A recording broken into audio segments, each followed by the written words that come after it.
Hey everybody, welcome back to Diet Doctor YouTube channel. I'm Dr. Brett Scher, the medical director at dietdoctor.com.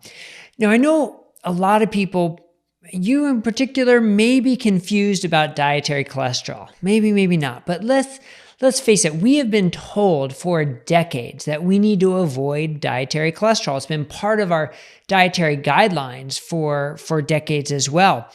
But with the more recent updates to the dietary guidelines, there was a quote put in there that dietary cholesterol is no longer a nutrient of concern into our dietary guidelines. But yet, groups such as the American Heart Association, and particularly those concerned with cardiovascular health, say we still need to limit dietary cholesterol. Well, I can see how that could be very confusing for you, right? Like, well, what is it? Do we have to worry about or don't we have to worry about?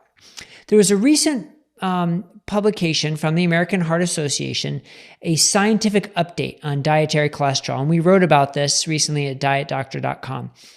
And on the one hand, this seemed like it was going to be very encouraging, a new look at the science behind dietary cholesterol and whether or not that has any relationship to cardiovascular risk.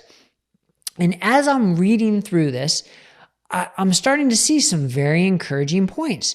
They talk about how the study here, actually, I'll read some quotes from it. Our meta-regression analysis using data from controlled feeding studies, so an analysis of controlled studies, not just these observational studies, but actual controlled studies. So when they're indicate that dietary cholesterol increases total cholesterol, but the findings were not significant for the stronger predictor of cardiovascular risk, LDL cholesterol or HDL cholesterol. So basically what they're saying is they realize that the studies show that total cholesterol may go up, but cardiovascular risk does not necessarily go up because HDL goes up and LDL may or may not go up. So it's not an automatic that this increases cardiovascular risk. They also show that findings from observational studies have not generally supported an association between dietary cholesterol and cardiovascular risk. So they're looking through the science and they're providing plenty of examples of how the science doesn't support the hypothesis that dietary cholesterol increases cardiovascular risk. So they're leading me on this journey that I'm getting excited that finally the AHA has seen the light and they're going to come to the conclusion that we don't need to worry about dietary cholesterol. But what's their conclusion? Let's get to it here. Their conclusion is consumers are advised to eat a dietary pattern characterized by fruits, vegetables, whole grains, low-fat or fat-free dairy products, lean protein sources, nuts, seeds, and vegetable oils, consistent with those recommended in the dietary guidelines. Wow. How do they get from point A of showing the science that dietary cholesterol does not increase cardiovascular risk and is not really a concern, to then concluding that we need to eat this diet that's low in dietary cholesterol? That's this complete disconnect that I would expect to see from observational pieces, from documentaries that are basically one-sided propaganda pieces.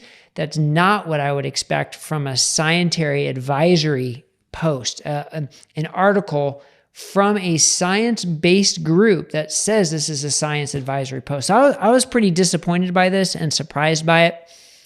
You know, maybe I should be a little more jaded and not be surprised by it because I know plenty of people weren't surprised by it. It's doubling down on the same old dogma, but trying to veil it behind science. And that's where I get confused. So anyway, I apologize for this being rambling, but I get a little emotional about it because I know you are confused by this, right? I know the everyday person is probably very confused. Well, the American Heart Association says I need to avoid dietary cholesterol and eat these low-fat, low-cholesterol foods, but yet the science doesn't support it. So we need to get a greater connection between what the science says, between what high-quality science says, and what our general recommendations are. So, I mean, go to dietdoctor.com. We have so many guides, so much information for you to tell you what the high-quality science behind saturated fats, behind whole grains, behind cholesterol in our bloodstream, to kind of help you see the connection between the science and what the recommendations are and maybe what they should be.